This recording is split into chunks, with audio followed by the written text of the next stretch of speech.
So let's talk tactics and tricks for these death-obsessed space elves with an overview of the Ynnari in Warhammer 40K.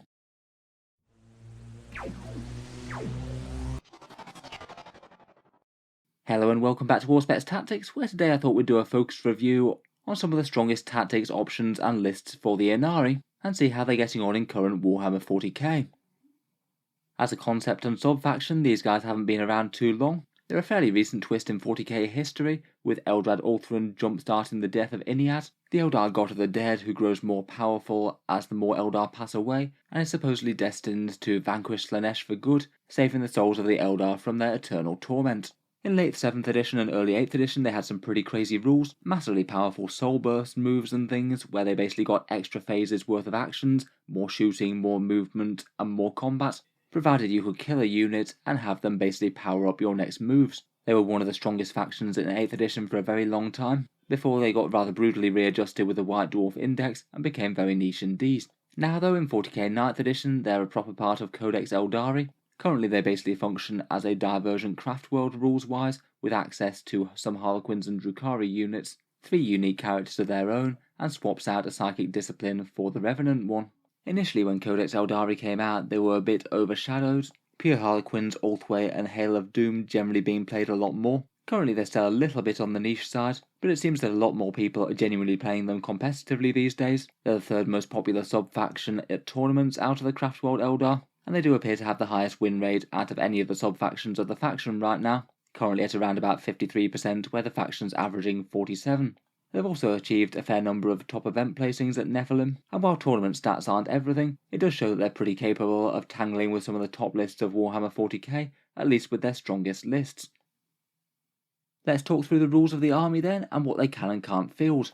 First up, they get their mixed units. They are primarily from the craft worlds, though they prevent you from taking the Avatar of Cain, the Phoenix Lord, and the Corsair units. Then within each battlefield role you can include one non-craft world unit for every craft world unit that you have. These can be taken from Harlequins besides the Solitaire, any units from the Witch Cults or the Cabals besides named characters, and Incubi or Scourges, though they have to pay an extra 2 and 4 points per model. You still need those craft world units to unlock the Ynnari ones though, so say for example taking Rangers to unlock Harlequin troops in the troop section. Otherwise, there's a few more restrictions. You can't take the points cost upgrades like Pivotal Roles or Lords of Comera for the Harlequins or the Drukhari, and you can't mix codexes between different transports as well, say for example no Harlequins in a Wave Serpent. Finally, you can't use the Eldar Runes of Fate, so that would be the Guide, Doom and that sort of psychic tree, but you do swap it for the Revenant discipline, which admittedly is also very powerful. So for all these trade-offs, the main benefits that you get are fielding the Ynnari characters, mixing factions, and the Revenant discipline. And then on top of that, you basically get some rules that a normal craft world would get, a discipline, warlord trait, relic, and stratagem. Their craft world attribute is strength from death. This allows them to fight first, and they get +1 to hit if their unit's taking casualties. Both of those are pretty handy in the fight phase, though I must admit a little bit on the niche side. The fights first doesn't actually matter at all if you happen to be charging into the enemy, though it could be helpful if there are ongoing combats on your opponent's turn. It basically could allow you essentially a free interrupt, or to get the jump on any units in protracted combats. The +1 to hit thing is pretty strong when it triggers. Perhaps the main issue with it is that fairly fragile Eldar are often either going to lose the entire squad or none at all. When it does trigger though, it will be a meaningful damage boost if they just take chip damage from something. It's perhaps a contributing factor to why people like to run big 10-man Harlequin blocks as some of the core units in the army.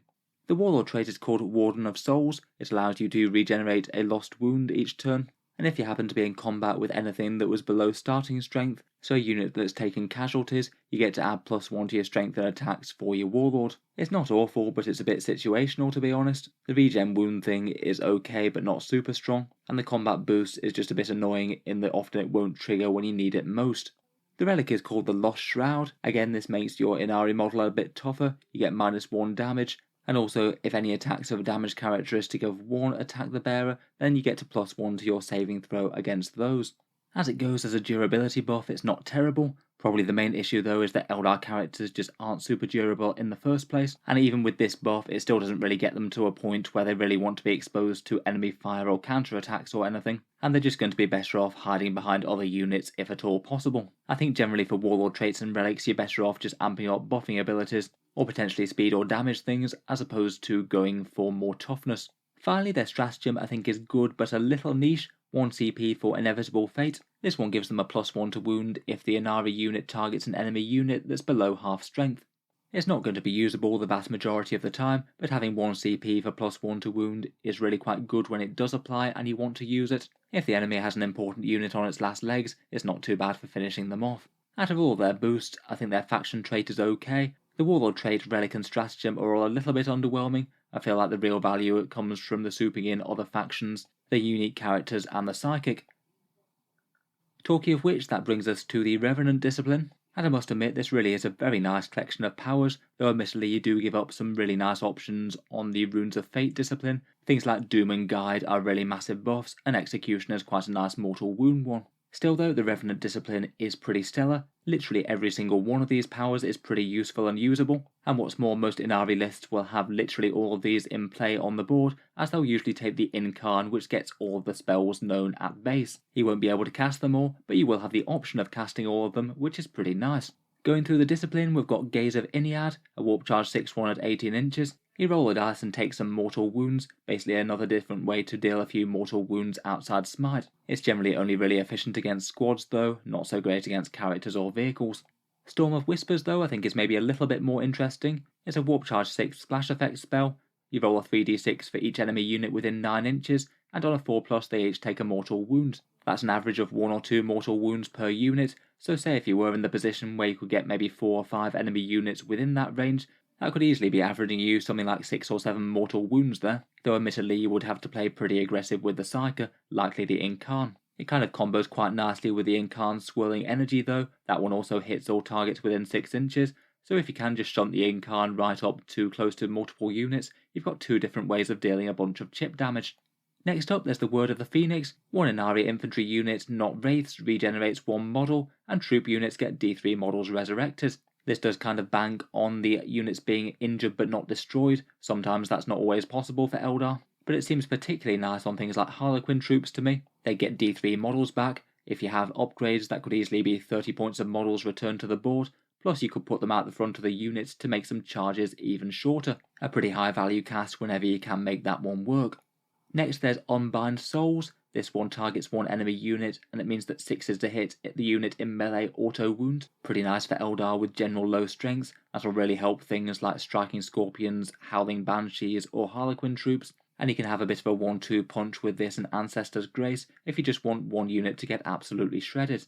Then we have Shield of Ynnead, warp charge 6 and 12-inch range. 1 non-Titanic Ynnari unit gains a 4+ invul. I guess not too bad to have if the main thing that you need is for them to be a bit more survivable for a turn. Maybe it could be quite good for a slightly tougher chaff objective holder, maybe Vipers or something. Absolutely fine, but maybe just has a bit of stiff competition from the other powers. And finally we have Ancestor's Grace, warp charge 7 and 18-inch range. It's +1 to wound for any Ynari unit in melee. Really nice on things like Harlequin troops in particular, and basically every other Eldar melee unit. Perhaps one of the only exceptions to that might be Howling Banshees, which get that at base anyway.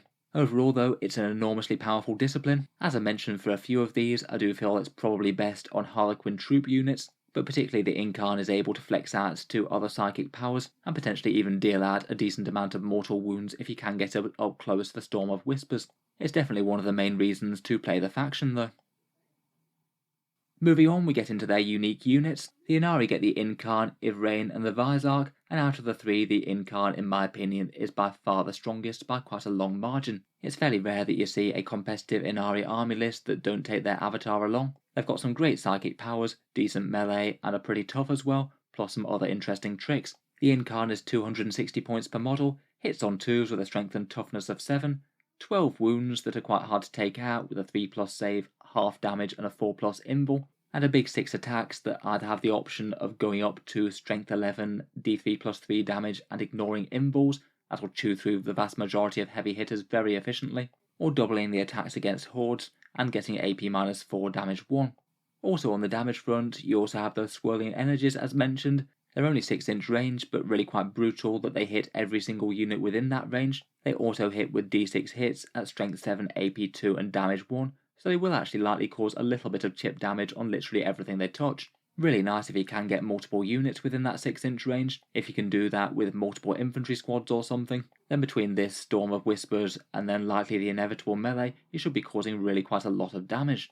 Otherwise, it's also got a leadership boost. You get to ignore combat attrition tests for Ynnari core units within 12 inches, always handy, though maybe not the biggest deal in the world. As mentioned, you get 2 casts with your psychic powers, and it knows literally every spell in the Revenant discipline, so you could flex out between buffing spells earlier in the game, and then maybe if you get close you could switch to the Witchfires to deal some focused mortal wound damage, or if the situation allows it, you could potentially use the one to resurrect dead models. Finally, it's got its teleportation rule called Inevitable Death, which is quite fun. When a unit is slain, you can basically teleport this model to the position of the last model in that unit, and then until the end of the turn you can't charge or declare a heroic intervention. This one does make the Yncarne kind of enormously threatening though. Say for example, you could have an Ynnari unit venturing up the board, maybe the enemy attacks and destroys it, and then all of a sudden you could burst the Yncarne out of nowhere. If it's towards the end of the turn and the enemy has shot most of their guns and done most of their charging, then they wouldn't really be able to do much against it, and then you could go into your turn, cast those close range mortal wound psychic powers, and cut something to bits in melee. It could also be a really interesting escape mechanism as well. Say they line up a big nasty unit to charge and kill you. If they say gun down another Eldar unit on the other side of the board first, then maybe you could just spring the Yncarne over to that position and basically save its life, and potentially leave the big scary unit floundering without a good target. Lots of big tricks there, backed up by a model that's really very easy to use just based on its raw stats alone. Maybe not too hard to see why the Yncarne sits pride of place in just about every competitive Ynnari list. Pretty much an auto-include option for the faction. Besides the Yncarne, we've also got Yvraine and the Visarch as well. Unfortunately, I wouldn't rate these two anywhere near as highly.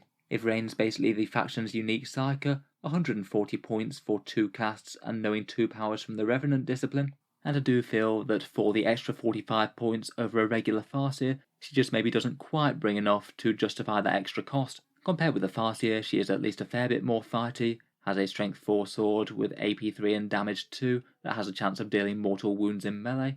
It's not bad, but she's still not a combat powerhouse. She's got a defensive buff in that wound rolls of 1 to 3 fail against her. Again, not bad to have, but doesn't make her enormously durable overall with toughness 3. Though if she does get damaged but doesn't get killed, she does have a pretty reasonable chance of regenerating some wounds if some other Eldar models get killed nearby. She also has the potential to learn more powers from the Revenant discipline as she goes along if a Psyker is killed next to her. Maybe it could be worth running Warlocks alongside her if you are thinking about using her. Perhaps the single biggest upgrade over the regular Farseer though is that Gyrinx Familiar allowing her to reroll psychic tests. It does make those powers a fair bit more reliable to go off, but still it's a pretty hefty price for the extra cost. Overall, I'd rate her as a usable HQ choice. She is a bit tougher and has a little bit more melee. Her casts are a bit more reliable, but I think in general you're going to get more efficiency out of standard Farseers, and maybe if you were upgrading them, you might be better off with the extra speed that a Skyrunner gives to get those buffs exactly where they need to be. If you do want more Revenant casts as well, Warlocks are always an option. Finally, we have Yvraine's bodyguard, the Visarch, kind of an Ynnari autarch champion. For an Eldar, he's got a fairly solid stat line, 6 wounds and 5 attacks, those attacks being made at strength 5, AP 4 and damage 2, and usually if he's wounding he'll be ignoring invul saves as well. Besides that, he has the autarch style rerolls, reroll ones to hit for the core within 6 inches, champion of Ynniad to do a bit of healing for slain Eldar nearby, and has an interesting bodyguard rule for Yvraine as well if you're taking her along. Overall, the main draw is that he's a combat character that can give you a little bit of a damage boost, as he has ignore invul saves and has at least a reasonable defensive profile with his 2+ save. I think it's not bad for that role. Again though, I do think that he faces some pretty stiff competition from the generic options. The Eldar autarchs can also hit at least fairly hard with a Starglaive, and they can take other interesting things like fusion guns, and perhaps more importantly get more mobility with things like swooping hawk wings, jump generators or Vulture's wing. Still though, it seems usable enough for a hidden threat buried within the army, but I feel like more people are going to lean towards generic choices as opposed to take this guy. Overall, putting things together a bit, here are just a few units out of the Ynnari's many options that I think are perhaps a bit standout, just some of the things that seem to be most commonly included in competitive lists, though there are plenty of options on top of this.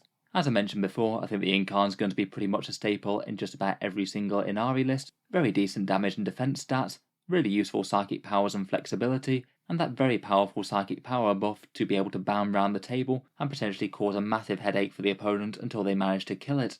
Otherwise, staple Farseers, just as with the rest of the craft worlds, are pretty excellent here in Ynnari. Efficient psychic that can mix both Revenant and Fortune, potentially can farm out some command points with Fortune, and overall I feel they're a bit more efficient than Yvraine.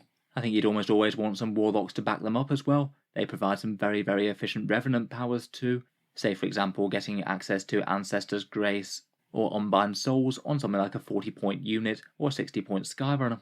Unlike for most Eldar lists, I do feel that the Autarch has a lot more relevance in Ynnari as well. He does seem to be competitively taken at least a fair bit. A solid enough fighty HQ choice with a Starglaive, and can allow some reroll ones to hit for nearby Ynnari units when they do get stuck into combat. They'll be fast enough to keep up with the melee units as well, with things like a Swooping Hawk Wings or the Vulture's Wing Relic.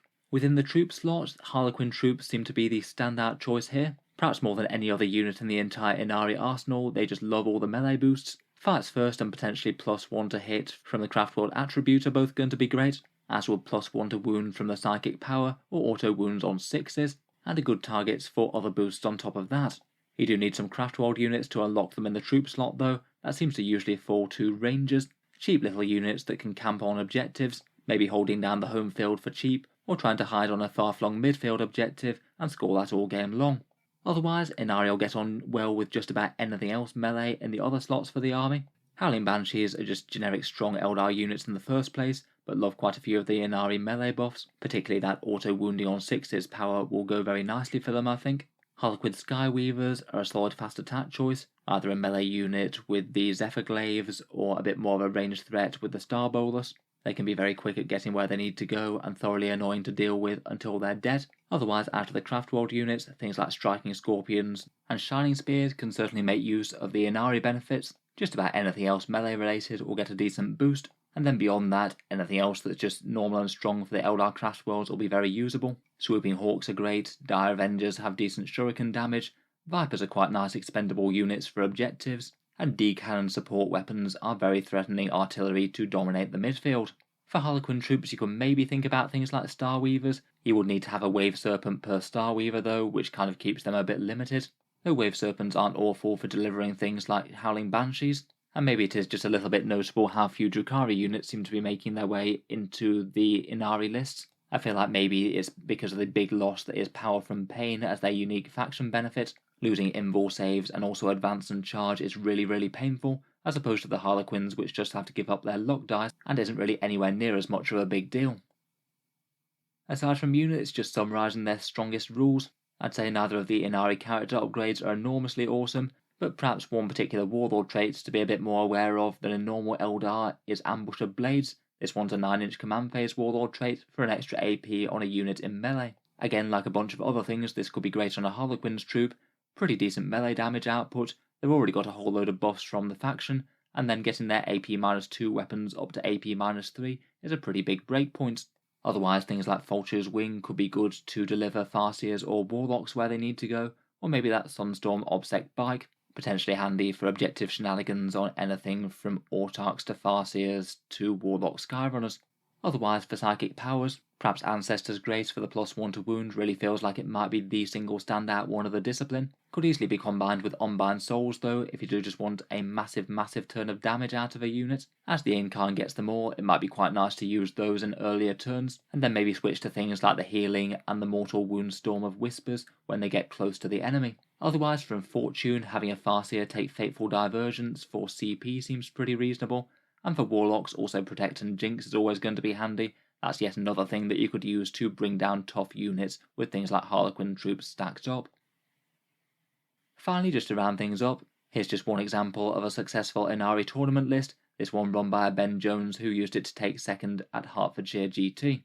This one looks at least fairly typical for Ynnari competitive list, a bunch of scary melee, backed up by some powerful psychers and a few Craft World support options. In the HQ slot we've got the Yncarne, which we already talked about at length, a Farseer with Fateful Divergence and Unbind Souls, and Ambush of Blades the Warlord trait for the extra AP. Seems pretty nice to have lurking just behind the front lines, and looks like it will be best off helping out either the Howling Banshees or the Harlequin troops. There's then an Autarch with a Starglaive, Fusion Gun, Banshee Mask and Vulture's Wing Relic. He'll be able to keep up nicely with all the combat units, packs a bit of a punch himself at range and melee, and having a Banshee Mask to help out those Harlequin troops doesn't hurt either. Then in the elite section there's 2 Warlocks units, one of which is slot free with the Farseer. The Skyrunner takes Protect and Jinx, certainly could be helpful to lay low a big threat like a big block of Terminators or a Knight or something. And then there's a small unit of 2 Warlocks on foot. They have Ancestor's Grace for the +1 to wound for a unit. The Warlocks could also be pretty handy for doing things like psychic secondaries and things, maybe getting a bit of interrogation on the go. Otherwise, in the troop slots we've got 2 units of 5 Rangers, good for home field objectives and to allow the 2 Harlequin troops. Each of those are really quite decked out, with 5 Harlequin's Kisses, 2 Caresses and 2 Embraces. A huge amount of Strength 4, AP 2 and Damage 2 attacks there. If you combine a bunch of buffs on these guys, they could be re-rolling 1s to hit, +1 to wound, auto-wounding on 6s, and even AP -3 as well. Pretty brutal, and you could also use the Harlequin's Kiss stratagem or something for extra mortal wounds. I feel like these do reach the point where they could deal some pretty awesome damage against just about anything they catch, even really tough enemy elite units. Otherwise, we've got some good Craft World melee stuff, 2 units of Howling Banshees, each with the Exarch with the Mirror Swords, 1 takes the Crone Scream Relic, 1 takes Piercing Strikes for 2 damage Mirror Swords. There's a unit of 5 Striking Scorpions, the Exarch takes Crushing Blow and the Biting Blade, a very common combo and pretty powerful. There's a unit of 3 Harlequin Skyweavers, they're the ones with the Star Bolus, so a bit of a fast melee threat, and I would beware of any of the outlying units dying, as they could pop the Yncarne up there if they wanted to. And then for a bit of Craft World range support, there's 6 Swooping Hawks with the Phoenix Plume, really good for actions and objectives, or just keeping up a steady hail of Last Blaster fire while remaining safe all game. And then 2 units of support weapons with the D cannons, really quite brutal anti-tank that can be hidden behind terrain if the enemy does advance onto the midfield objectives. Overall, it looks like a really solid list with an absolute bunch of scary threats. As with a lot of Eldar, it's going to be really quite dependent on hiding a lot of these things behind terrain, as most of them just don't take a punch very well at all. But just about everything is really quite fast and easy to deliver into combat. Even so, though, I feel like Ynnari lists take a fair bit of skill to play. Just throwing everything up the board and hoping for the best is likely just to get a lot of things cut down with light infantry fire. They really need to be careful about trading out their units. So anyway, I hope you found some of that useful. It's been fun to do a bit of a focused overview of the Death Elves in 9th edition. And as always, if you do have any other tips for playing the faction, or anything else that you rate differently to how I've said in the video, please let me know down in the comments. If you've enjoyed the video, then feel free to subscribe to Auspex Tactics, where I'll certainly keep the regular 40k stuff coming. I do tend to post new videos just about every day. Finally, if you have been enjoying the videos quite a lot, I would just like to mention that Auspex Tactics does have a Patreon page as well, and you can find that links down in the video description below. The channel's Patreon is what allows me to keep on making all these videos quite so regularly. Faction reviews like this do take quite a lot of time and effort to put together. If you have been enjoying a lot, any support is enormously appreciated. Channel patrons do get a few advantages, seeing certain videos early, regular votes to see what sort of things come next on the channel, and automatic entry into the regular prize giveaways with the chance to win some big model kits each month. If any of that sounds good to you, or you'd just like to help support, the link is down in the video description. In any case, a massive thank you for listening, and I'll hope to see you guys next time.